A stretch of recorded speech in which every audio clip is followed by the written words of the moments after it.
resorting to condo app.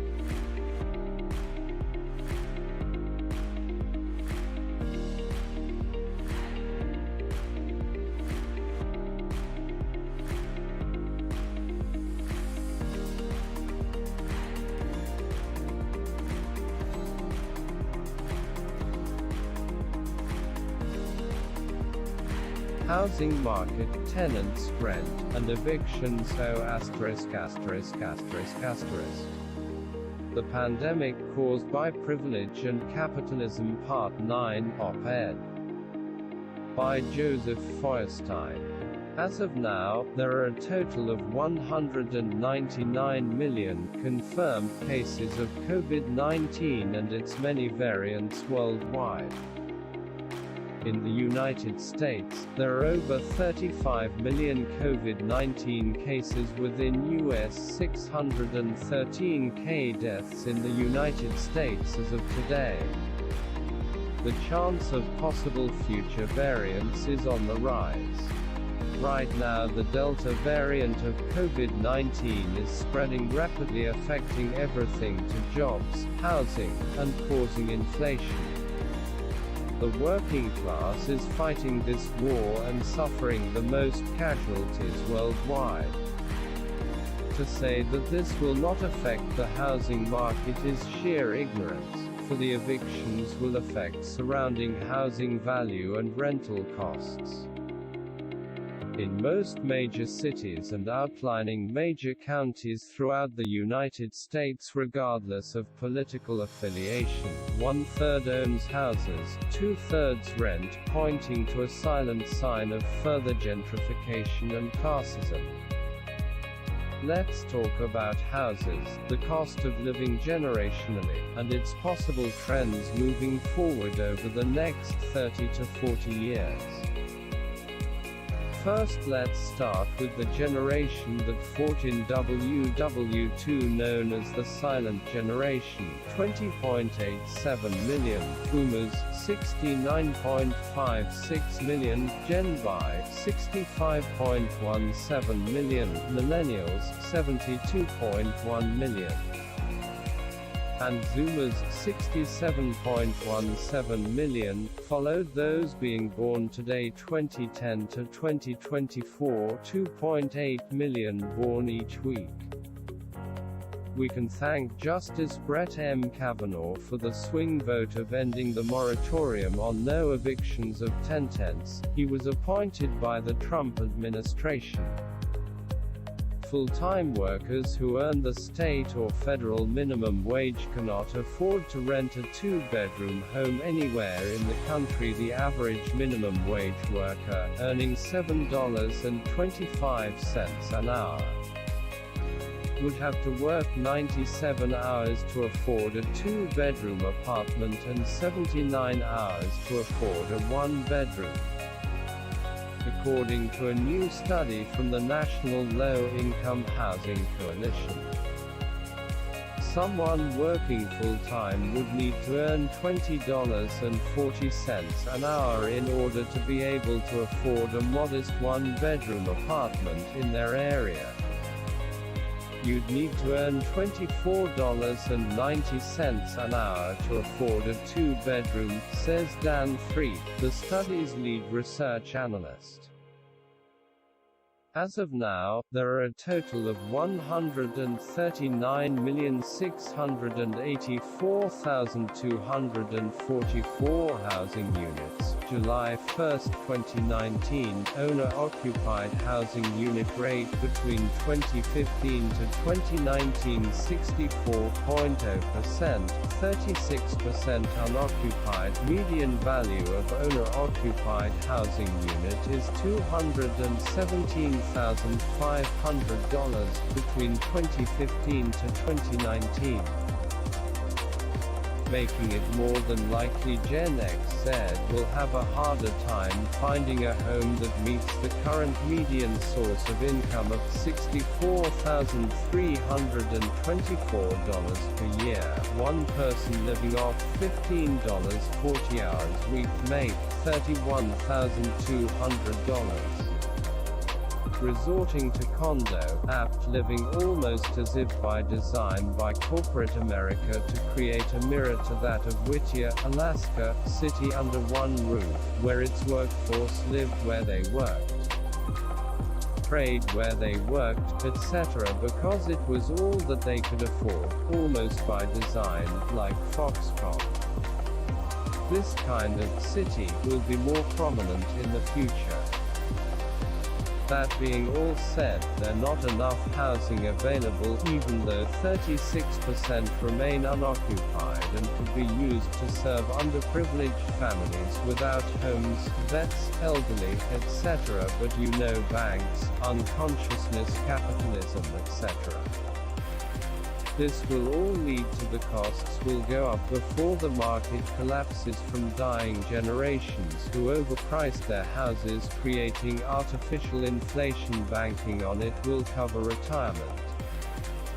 But instead, it will create a market that another generation will not be able to afford a pre-existing house.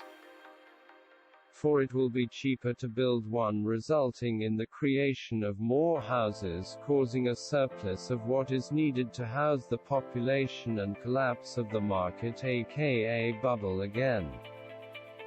But banks might destroy the structure of housing to maintain value despite human rights, ethical reasons. Housing is a human right, aka life, liberty, happiness.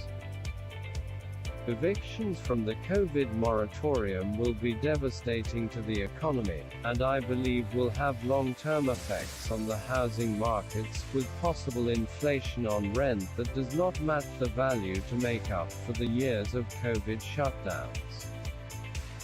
It will force companies and sadly small landlords to bleed tenants, aka their neighbors, of what little they have left after this emergency.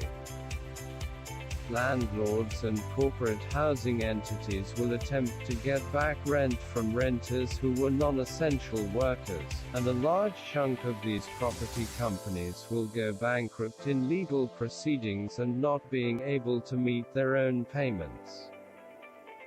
Worst of all, many working-class families will be abandoned by a system, falling through the cracks into a society where being one of the working poor is a crime, being under the influence of poverty designed to exploit.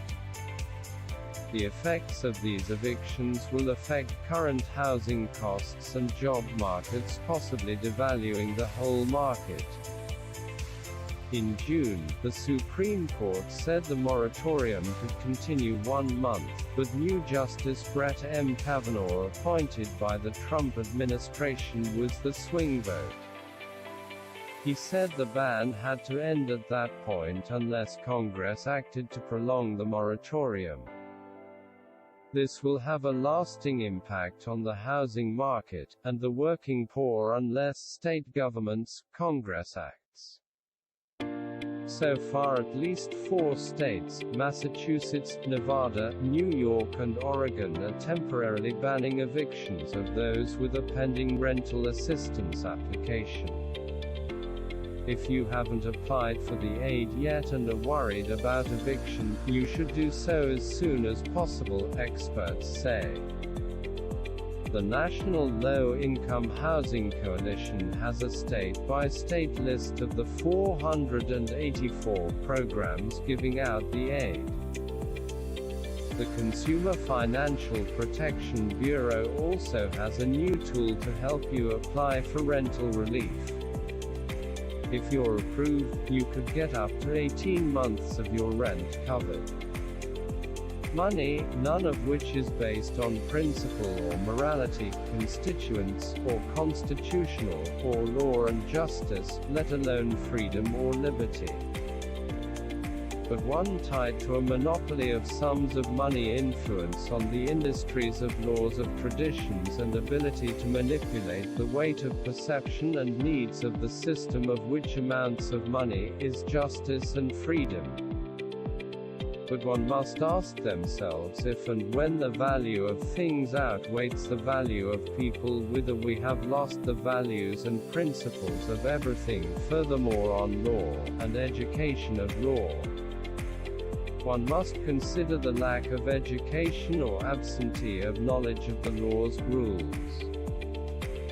and regulation in the education system to provide a better understanding of that knowledge and given to every free citizen that attempt to abide by justice and those that enforce it is done premeditatively to make more money by ransoming justice of the ignorant.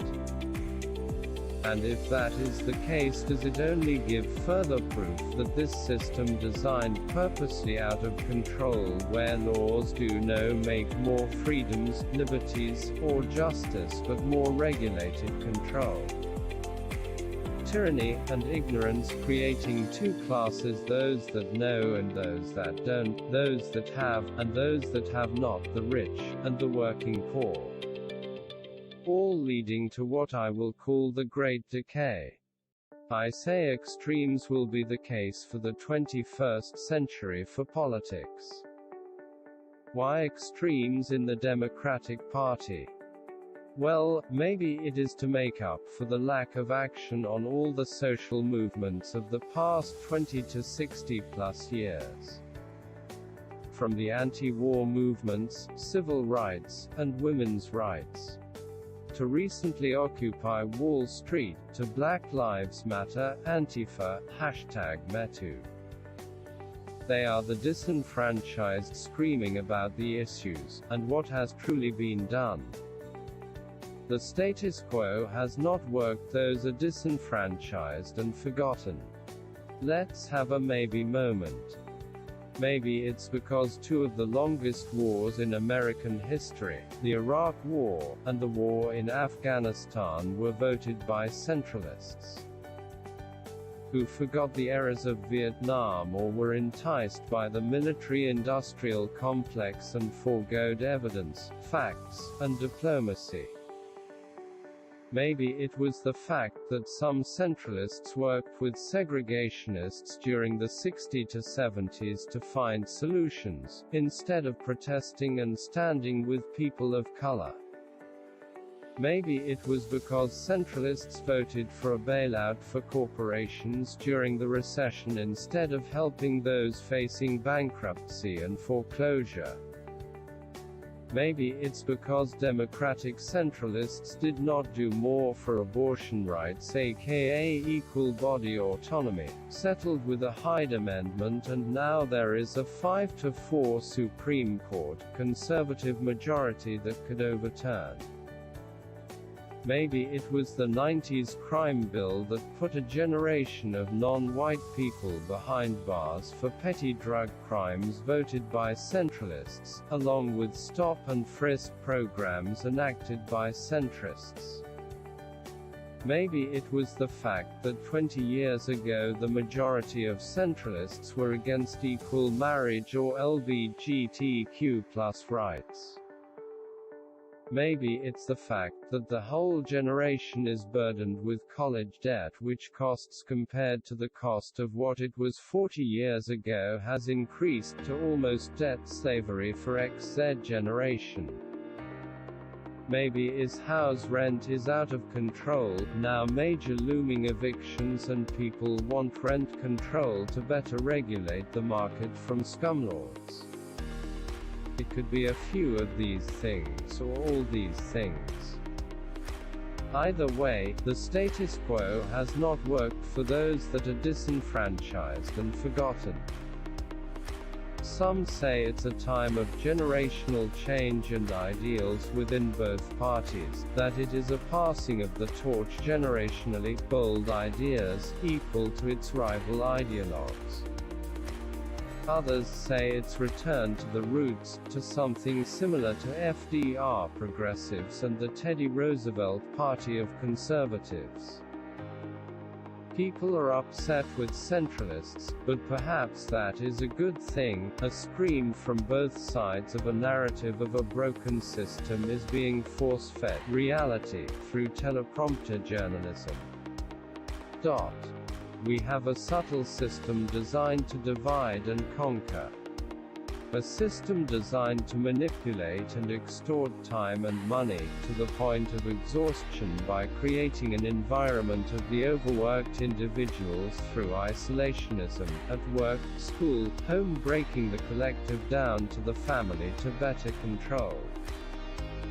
For when there is no other influence, the individual few can control their narrative, because it is easier to control the individual when they are not part of a collective. We live in a world where personal ego, vanity, opinion matters more than collective fact, scientific, other. Things matter more than collective or the individual. It is done purposely to damage the collective as much as the individual for greater control of narrative created by the individual few to distract from their own collective pursuit of truth and happiness. In the end, the collective is as strong as the rights of the individual. Only as a collective can truly change progress happen in the face of the tyranny of traditional systemic division, where the few control, represents the many through division. The quality of work is not equal to the quality of life, or quality of life is not equal to the quality work. It damages the idea of a free nation. It's like this simply, liberty is a choice. To impose is to court tyranny. People either court liberty or the court tyranny. I would give my life to protect liberty, for liberty is a choice. You have a right and I have a right. I would die for your right, but I would not die for your stupidity. But I would try to attempt to save you and others around you from it, for there is no greater tyranny and warlord than time and death. And to impart such willingly or ignorantly is the worst kind of tyranny.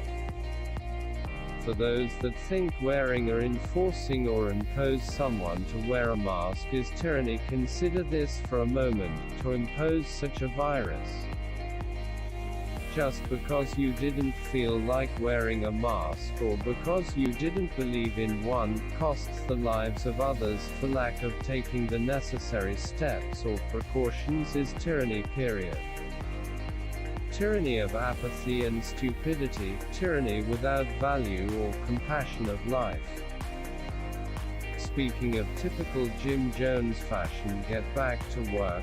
Trump did it loudly, Biden is doing it quietly, even though variants are even now testing the strength of some of the best vaccines. A culling from corporations, politicians, Wall Street, and the other dragons are going to push for the sacrifice of the middle class and working poor. Sacrificing the true laborers of America. Profits are the unpaid wages of the labor of the working class. The working poor and middle class who do not have enough tests, protective equipment, health insurance, or wages, for their privileges and capitalistic needs all. They need more profit in a world of a finite amount of resources at the beginning of an automated AI, robotics, etc. workforce takeover by big business. IG money whispers collectively between the narratives of the news, profits over life.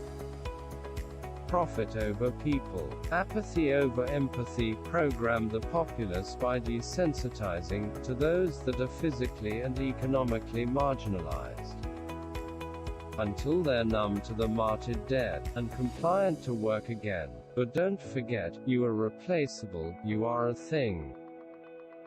A cog to their structural machine of designed systems of control, and once you break, get sick, a family member gets sick, no child care, mental or physical health. Insert real-life scenario. Why bother repairing when you get a new worker? Fuck healthcare, fuck social programs. Everybody's on their own. Your labor is their profits. Let the working poor and middle class enjoy cowboy capitalism, but socialism for the monopolized business, politically and economically connected, and privileged. Ignorance and greed in the face of scientific fact is dangerous and deadly and will cost many lives. This was foolish to do, but then again the emperor wears no clothes. Whoever can control the questions and the flow, amounts of them can control the narrative of the answer.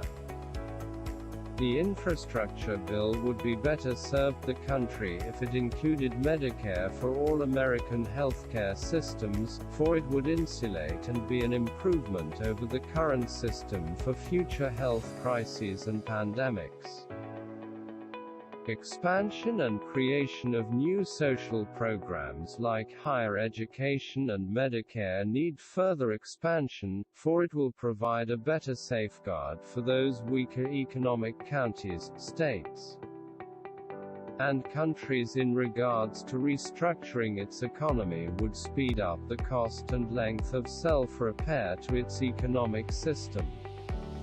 Social programs that provide food, healthcare, and education allow it to rebuild the workforce. This is not counting for possible climate change effects creating massive migration, lack of habitable environments, and the coastline pushing further because of the poles melting, causing a lot of coastal species to die. Human climate refugees will move inward from the coastal states and countries they live in, as water rises.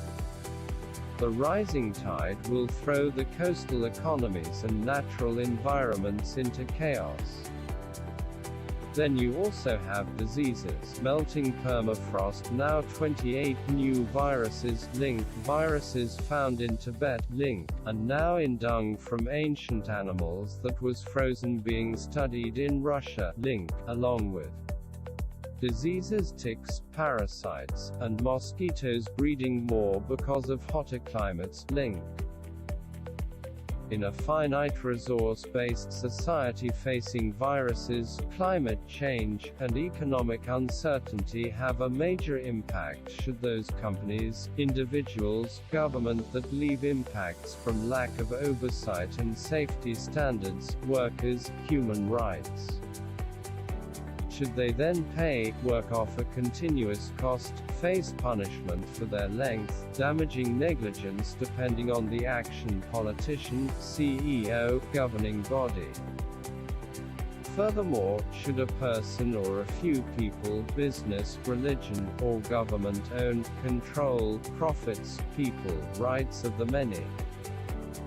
Or should those profits, natural resources, rights, etc. belong to everyone equally, in an egalitarian manner unowned or owned collectively?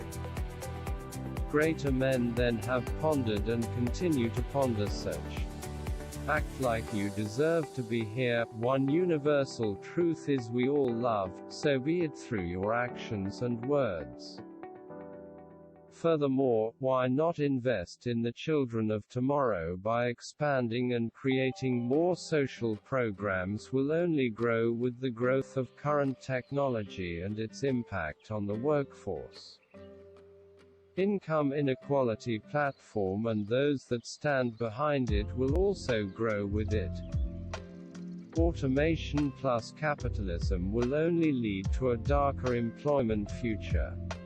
Industry experts have spoken at this to length, saying that 25 to 40% of the workforce will be replaced by automation and AI within the next 5 to 15 years worldwide. Here are 3 links to further my argument here and here. Perhaps self-replicating 3D printers, 3D print every part of a pre-existing printer, only raw material needed, that can print hospital equipment could save lives here and prevent the spread. Those in positions of economic power will accept this innovation because it doesn't sleep, eat, get sick, take holidays off, it will cut costs and promote growth, meaning the rich will get richer. those with enough capital to buy these machines, or will supply each person with an AI assistant for better efficiency from lawyers, AI listen to cases, fines relating case arguments, to retail, insert efficiency, etc., etc. job. They will only grow fast as small business, and the worker will not be able to compete. Those at the top will not weigh the costs to society nor to their humanity. For they value things, and when the value of things outweighs the value of people, you lose the value of everything. With up to 40% of the working population jobs becoming obsolete, major changes will be needed, and the only way to counter it is with job creation from innovation, and society or nation will yield more with re-education, free technical and college education. Citation, source, https://www.census.gov/quickfacts/facts/table/us/hsg0102119 https://en.wikipedia.org/wiki/Whittier, Alaska